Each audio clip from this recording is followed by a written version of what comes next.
Hello friends, तो स्वागत है तमाરું મારી ચેનલ બિંદીઝ હોમ કિચનમાં। તો ફ્રેન્ડ્સ, આજે હું તમારી સાથે શેર કરવાની છું મેથીના મુઠિયાની રેસીપી, જે ખાવામાં ખૂબ જ ટેસ્ટી અને બનાવવામાં ખૂબ જ સરળ છે। અને આ શિયાળાની તાજી તાજી મેથીમાં આ મુઠિયા એકદમ સરસ બનીને તૈયાર થાય છે।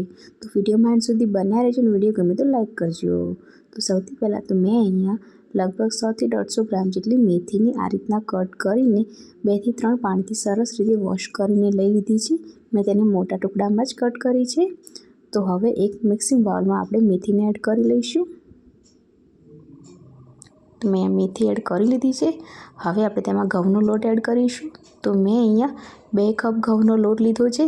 જો તમે બાજરીનો લોટ એડ કરતા હોય તો ઘઉંના લોટની ક્વોન્ટિટી ઓછી કરી શકો છો। હવે મેં અહીંયા અડધો કપ બેસન લીધું છે અને 1/4 કપ જેટલો રવો લીધો છે, તેને પણ એડ કરી લઈશું। 2 લીલા મરચાં લીધા છે, 8 થી 10 લસણની કળીને મેં વાટીને લીધા છે, તેને પણ આપણે એડ કરી લઈશું। તો લસણ મરચાં એડ કરી લીધા છે। હવે આપણે તેમાં 1.5 ચમચી જેટલું લાલ મરચું પાવડર, તીખાશ તમે તમારા સ્વાદ પ્રમાણે ઓછી વધારે કરી શકો છો, 1/2 ચમચી હળદર પાવડર, 1 ચમચી ધાણા જીરું પાવડર અને સ્વાદ પ્રમાણે મીઠું એડ કરીશું। 1 ચમચી અજમાને આપણે હાથથી ક્રશ કરીને એડ કરવાનો છે। તો અહીં અજમો એડ કરી લીધો છે। ચપટી જેવી હિંગ એડ કરીશું।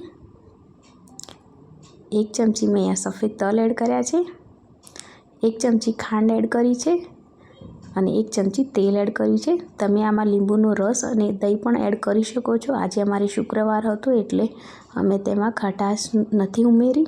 તો હવે આપણે આ બધી જ વસ્તુને સરસ રીતે મિક્સ કરી લઈશું।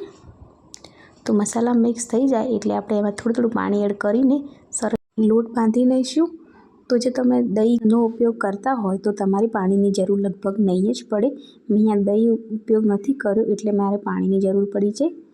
તો મેં સરસ સોફ્ટ લોટ બાંધી લીધો છે। હવે આપણે તેના મુઠિયા તૈયાર કરી લઈશું। તો હવે આપણે લોટમાંથી થોડું મિશ્રણ લેતા જઈશું અને તેના સરસ સિલિન્ડર સાઇઝના મુઠિયા તૈયાર કરી લઈશું। તમે જોઈ શકો છો કે મેં આ રીતના મુઠિયા તૈયાર કર્યા છે। તો આપણા મુઠિયા સરસ તૈયાર થઈ ગયા છે। તો મેં અહીંયા પ્લેટને પહેલાંથી ઓઇલથી ગ્રીસ કરી લીધી છે। હવે આપણે તેમાં મુઠિયા એડ કરી લઈશું અને આ રીતના બધા મુઠિયા તૈયાર કરી લઈશું। તો મેં અહીંયા બધા જ મુઠિયાને તૈયાર કરી લીધા છે।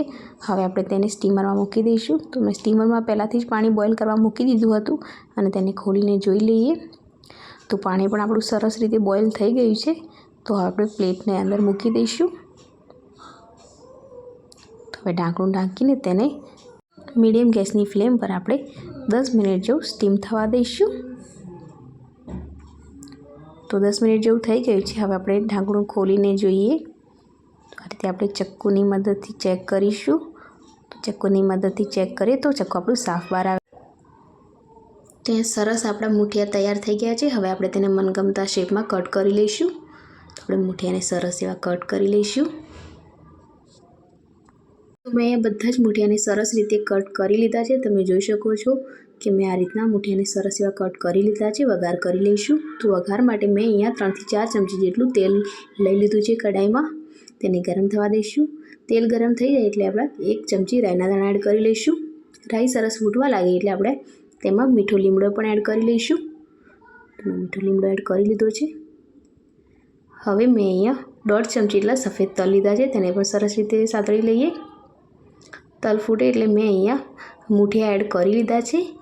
તો મુઠિયા મને હલાવતા નહોતું ફાવતું એટલે મેં આ રીતે કઢાઈને આ રીતે તમે જોઈ શકો છો વિડીયોમાં મેં સરસ રીતે મુઠિયાને મિક્સ કરી લીધા છે। હવે તેને ગરમા ગરમ સર્વ કરી લઈશું। તો આપણા એકદમ ટેસ્ટી અને સ્પાઇસી અને ચટપટા એવા મેથીના મુઠિયા આપણા બનીને તૈયાર થઈ ગયા છે। તો ફ્રેન્ડ્સ, રેસીપી એકવાર જરૂરથી ટ્રાય કરજો અને વિડીયો ગમ્યો હોય તો વિડીયોને લાઇક અને મારી ચેનલ પર નવા હો તો ચેનલ સબસ્ક્રાઈબ કરી નીચે આપેલ બેલ આઇકોનને જરૂરથી પ્રેસ કરજો, જેથી મારા આવા અવનવા વિડીયોના નોટિફિકેશન તમારા જોડે સૌથી પહેલાં પહોંચી જાય। ફરી મળીશું આવી નવી રેસીપી સાથે, ત્યાર સુધી આવજો।